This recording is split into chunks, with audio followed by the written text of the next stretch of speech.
Abonnez-vous et cliquez aussi sur la petite cloche de notification pour ne rien rater de nos prochaines vidéos. N'oubliez pas de partager aussi la vidéo et de la liker. Afrique N24. Bonjour Monsieur Nabudja. Vous êtes actuellement le porte-parole de la DMK, la dynamique Monseigneur Podzro. Nous avons assisté en janvier 2013 aux incendies des marchés de Kara et de Lomé. 9 ans plus tard, puisque nous sommes en janvier, aucune suite aux enquêtes. Quelle est votre réaction par rapport à l'intervention de M. Kao Atcholi sur RFI? Oui, vous me demandez quelle est ma réaction par rapport à l'intervention de M. Kao Atcholi sur RFI par rapport au dossier criminel des incendies des marchés. Parce que nous sommes dans le mois de janvier et ça nous rappelle ce qui s'est passé en janvier 2013, crime pour lequel, sans aucune enquête, nous avons été emportés dans ce désordre organisé avec la seule intention de nous humilier. Je voudrais avant toute chose remercier du fond du cœur M. Kao Atcholi de Asivito, l'association des victimes de torture au Togo. Monsieur Atcholi, soyez-en remercié et que Dieu Tout-Puissant entende nos cris par rapport à tout ce que nous subissons au Togo. La seule chose sur laquelle je souhaiterais revenir, c'est les conditions dans lesquelles nous avons été arrêtés et ce que nos familles respectives ont subi. Nous qui étions à Kara, quand on parle de Kara, tout le monde connaît comment les gens traitent les autres quand tu es considéré comme étant un opposant. Je me rappelle si bien, quand j'étais arrêté, la famille où j'étais, là où j'étais, le quartier dans lequel j'étais en location, à un moment donné, quand les gens ont appris comment arrêter, comme étant ceux-là qu'on accuse d'avoir été les commanditaires de l'incendie du marché de Kara, mais tenez-vous bien, quand ma femme salue même les gens, ils ne répondaient plus. Quand ma femme saluait certaines personnes, ils ne répondaient pas. Parce que déjà pour eux, son mari est un criminel. C'est son mari et il fait partie de ceux qui ont brûlé, incendié le marché de Kara. C'était la honte totale. C'était la torture totale. Sur tout son passage, le regard des gens. Le regard des gens. On met la vie des gens en danger. Mes enfants, surtout ma fille qui était... Quand elle voit déjà un policier, elle commence par courir, fuir. Que le policier arrive. L'enfant fuit jusqu'à aller se cacher dans la chambre. Et jusqu'à ce jour, il suffit seulement de voir un homme, un corps habillé. C'est la terreur totale. C'est la terreur totale. Et les gens continuent de dire qu'eux, ils dirigent ce pays. Les crimes pour lesquels on arrête facilement les Togolais, c'est les délits d'opinion. Les délits d'opinion. Il suffit seulement de dire que le pays est mal gouverné et nous ne pouvons plus, nos biens, nos richesses sont... C'est ça, les secondes qui suivent, c'est la prison. La preuve. Les gens, quand je prends le cas de Paul Omolou, Paul Michel Gbeto, Jean-Paul Omolou, Paul Michel Gbeto, le ministre Guimond Auré, tous ceux qui sont encore en prison à cause de leurs opinions, ça continue. Avant qu'on ne nous arrête à Kara, que les Bassars, c'est nous qui sommes des opposants. Et moi, Nabouya, arrêté. Et le petit frère Napotier, arrêté. Le grand frère Napotier, aujourd'hui exilé aux États-Unis, arrêté. Juste parce que nous sommes Bassars. En reprenant les propos de M. Bakali, le préfet de Kara. Nabouya, tu es Bassar. Si tu veux faire la politique, d'aller à Bassar. Sinon, je vais te casser la tête. Chaque jour que Dieu fait, je crie cela. Personne n'a le courage de nous rendre justice. Et l'avocat de l'État ose nous dire que nous avons été arrêtés, certes, mais il n'y a pas cas de torture. Mais attends, c'est quoi la torture? Il y a deux formes de torture. La torture psychologique et la torture physique.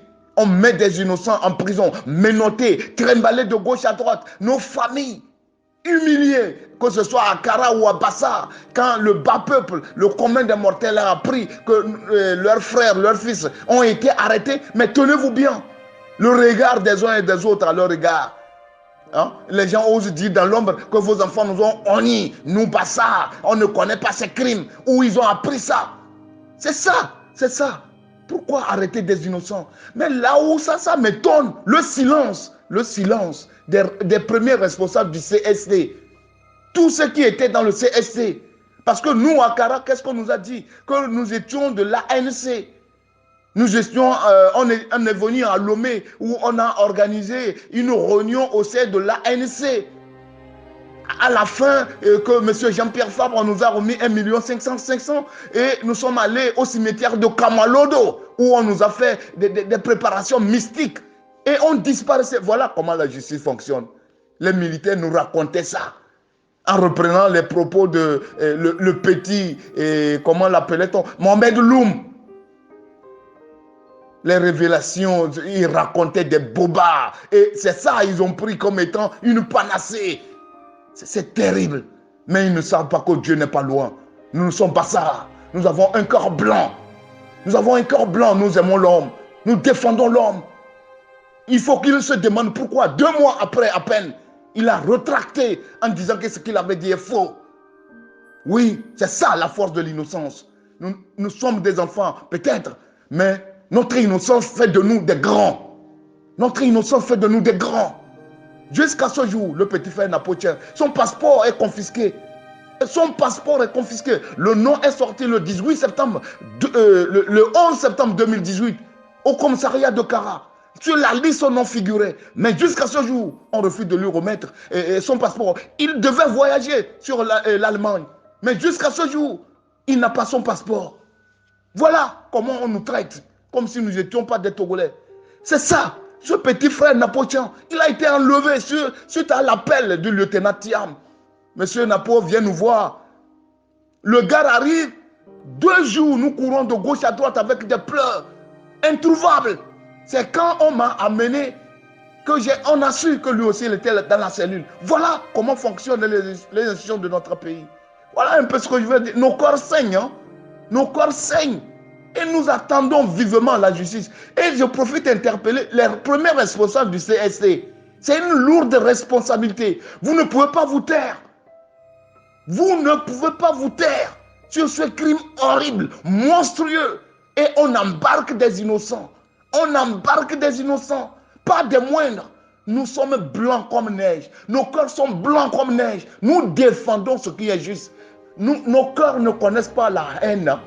Nos corps ne connaissent pas la haine. Nous demandons ce qui est bien pour tous les Togolais. Et pour ce dossier, je tiens à nous dire que nous irons jusqu'au bout dans nos revendications. Il faut que justice nous soit rendue. Que ce soit les victimes primaires ou les victimes secondaires. Ceux-là aujourd'hui qui ont tout perdu dans ces incendies doivent être réparés. Parce qu'à ce jour, il y a des gens qui ont perdu leur vie. Ils n'ont pas pu supporter. Ils n'ont pas pu supporter. Le cas de Étienne Yakanou.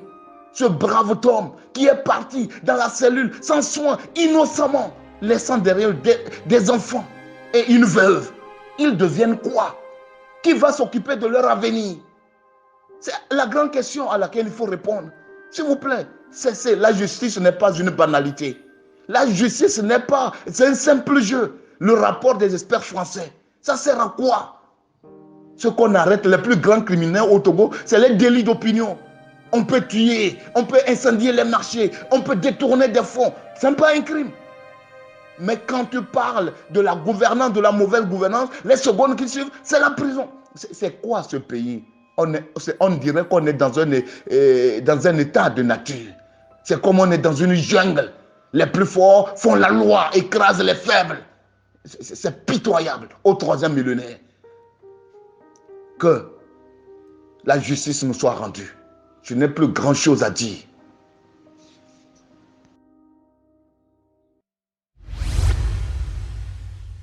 Likez la vidéo si ce n'est pas déjà fait.